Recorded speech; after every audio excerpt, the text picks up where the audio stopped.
শুভ সকাল আমার প্রিয় বন্ধুরা, সবাই কেমন আছো? আশা করছি সবাই ভালো আছো, সুস্থ আছো। আমরাও ভালো আছি। কোচবিহার জেলার ছোট্ট একটা গ্রাম থেকে আমি কৃষ্ণা আমার ব্লগ চ্যানেলে তোমাদেরকে জানাই অনেক অনেক স্বাগত আর আমার অনেক অনেক ভালোবাসা।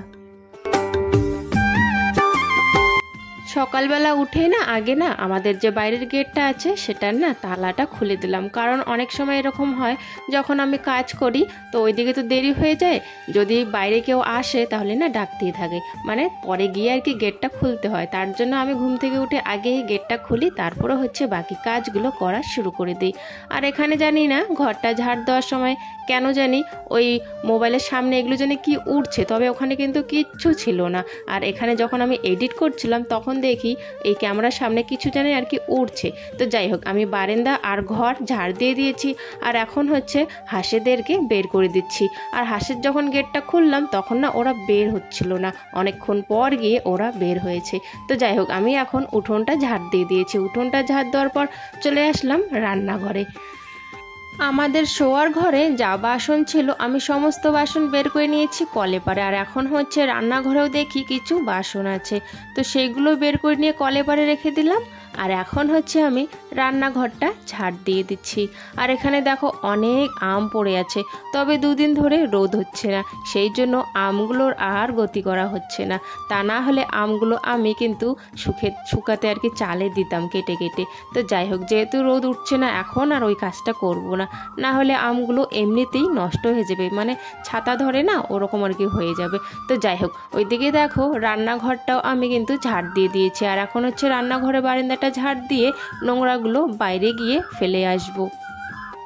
আর জানো তো সকালবেলা কিন্তু সেরকম বৃষ্টি হয়নি, অল্প একটু শুধু ভোরবেলা আর কি বৃষ্টি হয়েছিল, তাতেই দেখো আমাদের উঠোনে আর কি জল। তো একটুখানি বৃষ্টি হলেই উঠোনে জল জমে যায় আর কি। তো যাই হোক, আমি এখন কিন্তু চানটা করে নিয়েছি, চান করে রান্নাঘরে চলে এসেছি। রান্নাঘরে এসে মুসুর ডালটা ধুয়ে নিচ্ছি, আর ওইদিকে কিন্তু আমি কড়াই বসে দিয়েছি, আর গরম হয়ে গেছে জল, তাই জন্য ডালটাও দিয়ে দিলাম। আর দুদিন ধরেই একটু আমি তাড়াতাড়ি রান্নাটা করে নিচ্ছি, কেন বলো তো, এই যে একটু পর যা গরম পড়ে, খুব গরম পড়ে, তো সেই জন্য ভাবছি এখন থেকে সকালবেলায় রান্নাটা করে রাখবো, তাহলে আর দুপুরবেলা রান্না করতে হবে না। আর সকাল দুপুরে রান্না একসাথে করব, রাতে শুধু রান্নাটা করব, কারণ দুপুরে যা গরম পড়ে উনুনে রান্না করা খুবই কষ্টকর হয়ে যায়। তো যাই হোক, ওইদিকে আমি ডালটা বসিয়ে দিয়ে এদিকে কিছু খড়ির টুকরো ছিল সেগুলো দিয়ে বস্তাটা আমি খালি করলাম। বস্তাটা খালি করে এখন বস্তাটা বাইরে রেখে আসলাম।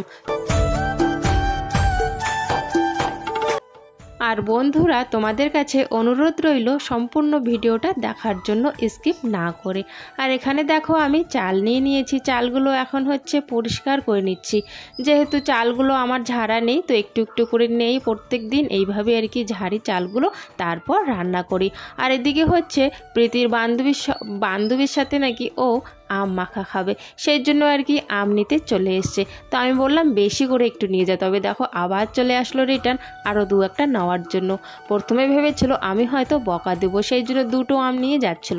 তো যেহেতু অনেক আম পড়ে আছে, এই আমগুলো কি করব বলো তো, সেই জন্য বললাম খাবি যখন তোরা একটু বেশি করেই নিয়ে যা। তো একটু বেশি করে ও নিয়ে গেল ক্যারি ব্যাগে করে।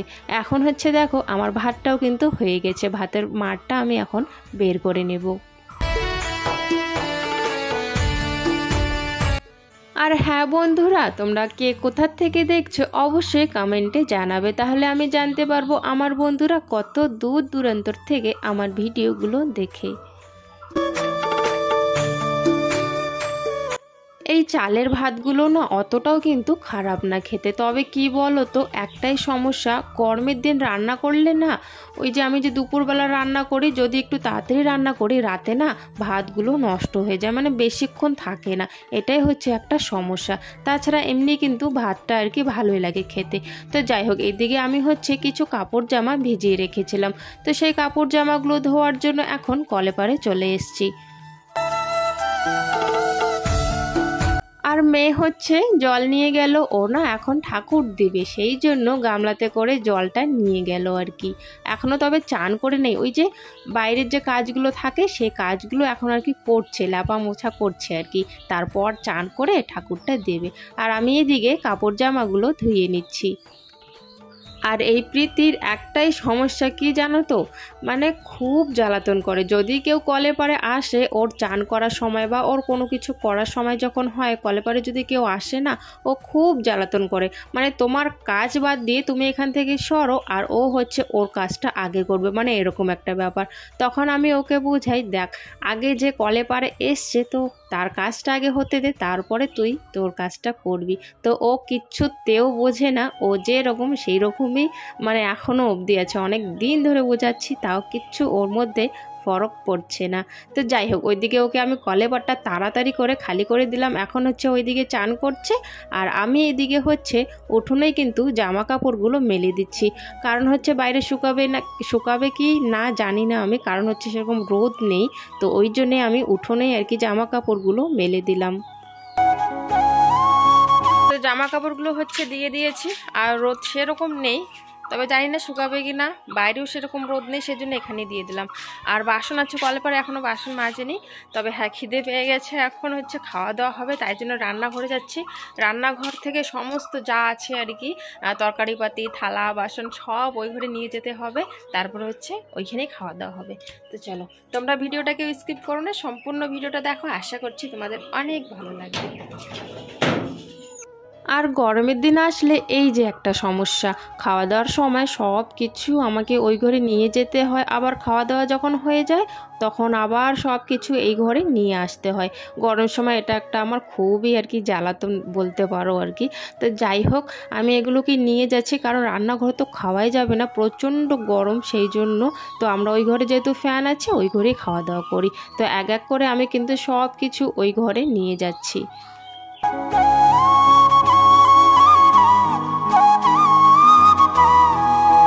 এদিকে দেখো প্রীতমের বাবা বসে পড়েছে, প্রীতিকে বসতে বলছে ওর বাবা, আর প্রীতম না আজকেও খেতে চাইছে না। ওই যে ওর সমস্যার জিভে ঘা এখনও না কমেনি, জানো তো। এটা নিয়ে আমি খুবই মানে কি বলবো, খুবই টেনশনে আছি আমি।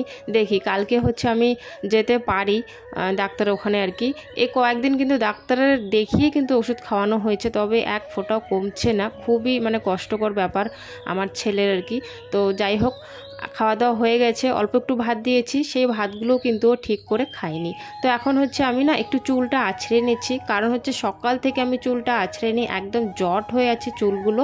তো চুলটাই আগে আছড়ে নিলাম, তারপরে একটু পর আর কি চলে এসেছি আমাদের কলের পাড়ে বাসন মাজার জন্য। দুপুরে যে খাওয়া দাওয়ার পর বাসনগুলো বের হয়েছিল, সেই বাসনগুলোই কিন্তু এখন আমি মেজে নিচ্ছি।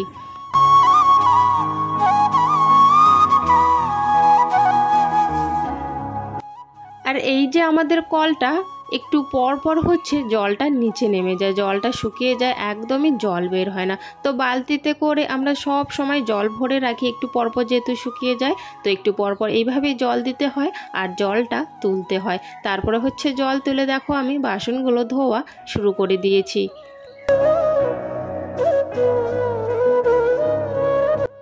আসলে কি বলো তো, একেবারে যে কমছে না তাও না। আমি 2-3 জায়গার থেকে আর কি ওষুধ এনে খাইয়েছি, ওই যে খাচ্ছে যখন কমে যাচ্ছে, 2-1 দিন পর আবারও সেম আগের মতোই হয়ে যাচ্ছে, এরকম আর কি সমস্যাটা হয়েছে। তো ওই জন্যে আর কি ছেলে আর কি মানে অনেক আর কি ওর কষ্ট হচ্ছে, আর সাথে কিন্তু আমার অনেক টেনশনও হচ্ছে। তো যাই হোক, কালকে যাওয়ার কথা, দেখি কি হয় আর কি, ডাক্তারের কাছে যাওয়ার কথা। আর এদিকে দেখো বাসনগুলো আমি মেজে চলে এসেছি বাইরে। আর এখানে হচ্ছে না এই জায়গাটাতে আমাদের বারান্দায় বৃষ্টি পড়ে, তাই না মানে গর্ত হয়ে যায় জায়গাটা আর কি, ফুটো বলছিলাম। তো যাই হোক, গর্ত হয়ে যায় জায়গাটা, তো সেই জন্যে আর কি বস্তাগুলো এখানে দেওয়া। তো বস্তাগুলো ভালো করে দিয়ে আমি হচ্ছে পাশের বাড়ির থেকে ড্রামে করে জল নিয়ে আসলাম, কারণ হচ্ছে ঘরে যেহেতু জল শেষ হয়ে গেছে খাওয়ার, সেই জন্য। আর এখন দেখো চলে এসেছি বাড়িতে, উঠোনটা ঝাড় দিয়ে দিচ্ছি। তো আমি হচ্ছে এসছিলাম আর কি একজনের বাড়িতে, তো সে বাড়িতে নেই আর কি, ওই জন্য বাড়িতে যাচ্ছি, একটা দরকারে আর কি এসছিলাম ওই বাড়িটাতে। দেখো ধান হয়েছে, গ্রামে এরকম ক্ষেতের জায়গাটা বেশ ভালোই লাগে কিন্তু, তাই না? চলো এখন যাব হচ্ছে বাড়িতে। দুপুরবেলা যেহেতু ছেলে ঠিক করে খেতে পারেনি, সেই জন্য আমি না সন্ধ্যার দিকে একটু সুজি বানিয়ে দুজনকেই দিয়ে দিলাম। আর খালি সুজিই খাবে, মুড়ি আনতে চেয়েছিলাম তবে মুড়িটা আর আনলাম না, খালি সুজি আর কি খেয়ে নেবে। আর ওই যে বিকেলবেলা আমি না একটু পাশের বাড়িতে গিয়েছিলাম, ওরা না দুধ বিক্রি করে আর কি, দুধ দেয়, তো সেই আর কি বলার জন্য গিয়েছিলাম যে দুধ নেবো আর কি, যেহেতু ভিটামিনের নাকি অভাবে এটা হয়, প্রীতমের হচ্ছে আর কি, তো সেই জন্য দুধের কথা বলতে গিয়েছিলাম। তো যাই হোক বন্ধুরা, আজকের ব্লগটা এখানেই শেষ করছি।